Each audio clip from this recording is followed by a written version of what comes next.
Halo semuanya, kembali lagi di channel Mr. Trade In di dalam IHSG Daily untuk hari Rabu tanggal 8 November. Hari ini mungkin saya singkat aja teman-teman ya. Kita akan lihat market ini penutupan terlihat mengalami koreksi 0,509% di level 6.843 ya.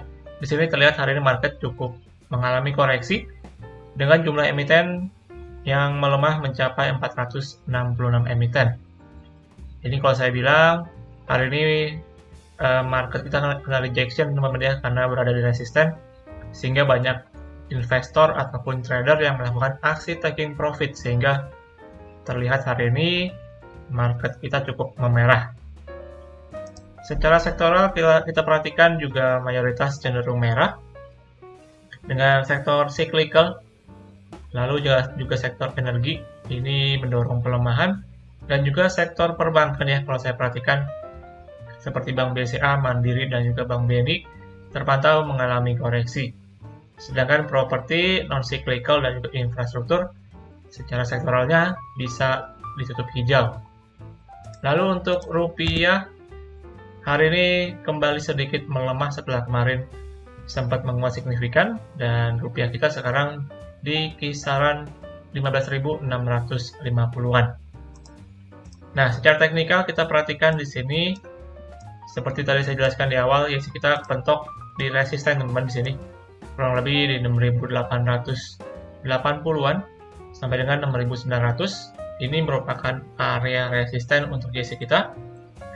Dan setelah menyentuh ke area tersebut terlihat rejection masuk ya.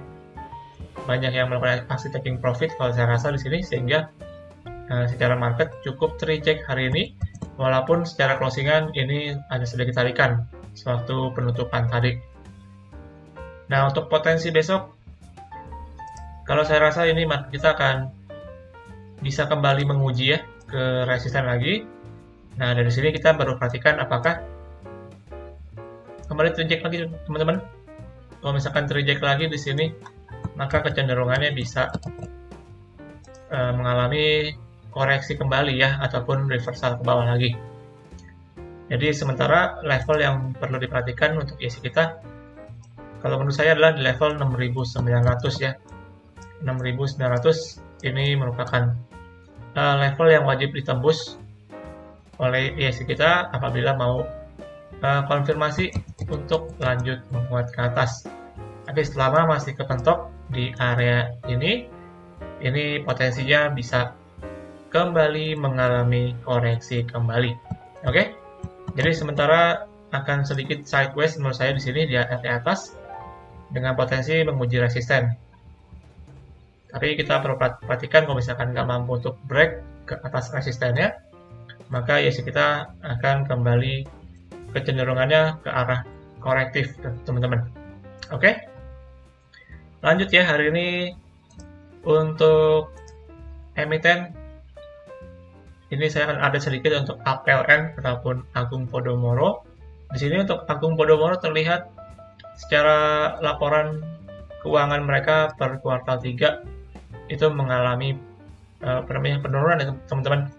Di sini kita akan lihat sedikit emiten properti yaitu PT Agung Podomoro Land mencetak laba 1,28 triliun rupiah sampai dengan 9 bulan pertama di tahun 2023.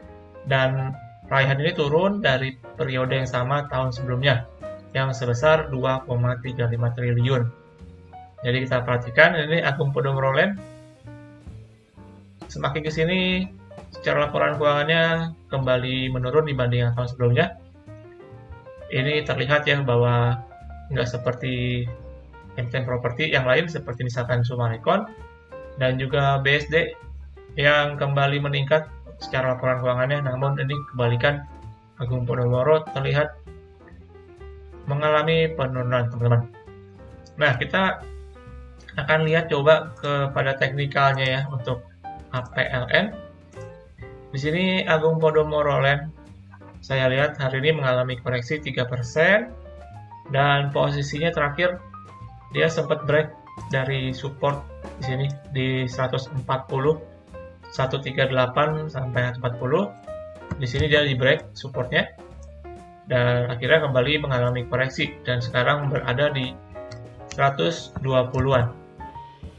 Dan kalau kalian perhatikan secara weekly di sini saya tarik garis untuk garis trendline-nya ya.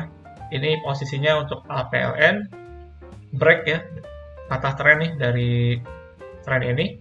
Jadi menunjukkan bahwa APLN menurut saya pribadi sementara akan memasuki fase bearish ya. Jadi memasuki fase koreksi sementara waktu ini. Namun di dalam fase koreksi itu mungkin akan ada sedikit yang namanya technical rebound. Nah, di sini untuk APLN saya melihat ada area support which is itu di 120 sampai 126. Di area kotak hijau ini, di area kotak ini teman-teman. Di area kotak ini, sorry. Nah, di sini merupakan area support untuk APLN. Saya rasa di area tersebut ini APLN mungkin bisa sedikit ada pantulan ke atas ya. Mungkin akan sedikit sideways dulu dan kembali rebound. Saya rasa ini APLN bisa sampai ke 140 untuk area reboundnya.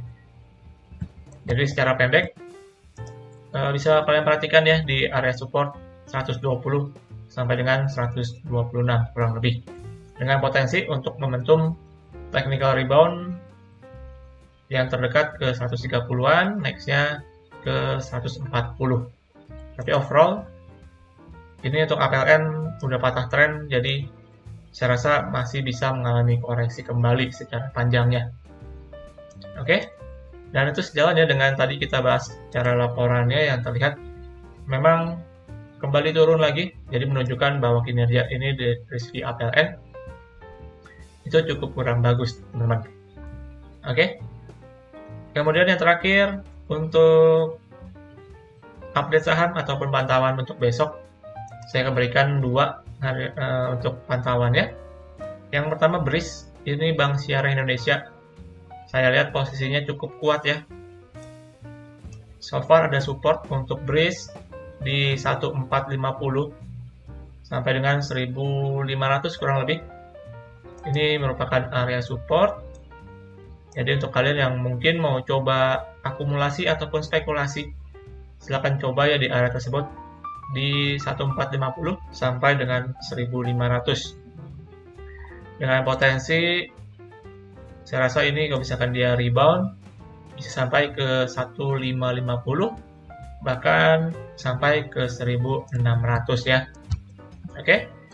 Jadi silakan dipantau untuk BRIS untuk posisi buy on request. Namun kalau kalian yang mau pegang panjang atau akumulasi panjang, ini BRIS juga cukup menarik saya rasa. Asalkan BRIS nggak jebol dari support di sini ya, dari swing low terakhir itu di 1100. Saya rasa BRIS masih bisa potensi kembali menguat lagi.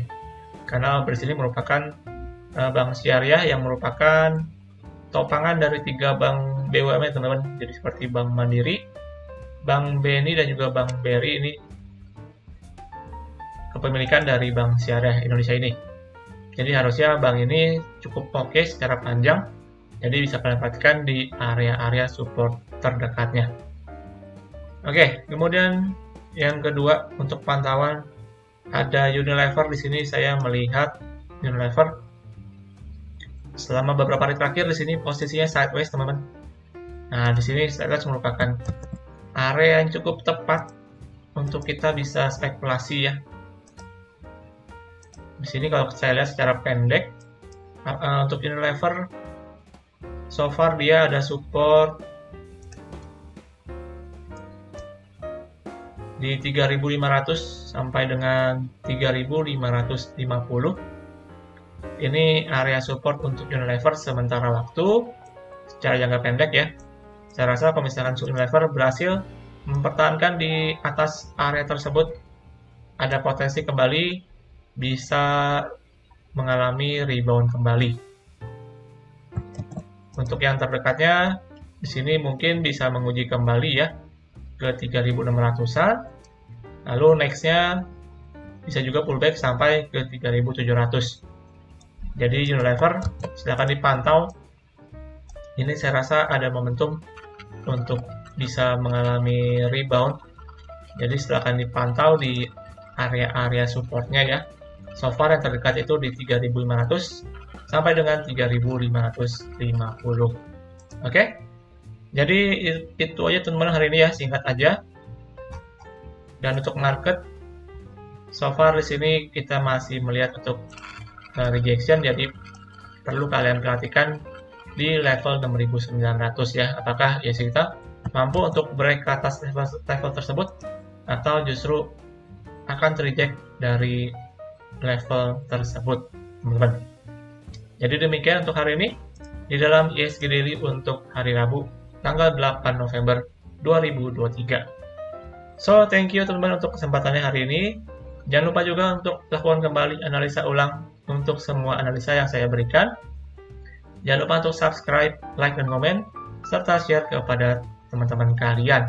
Dan kita akan jumpa lagi ya di update market selanjutnya. Salam trade in.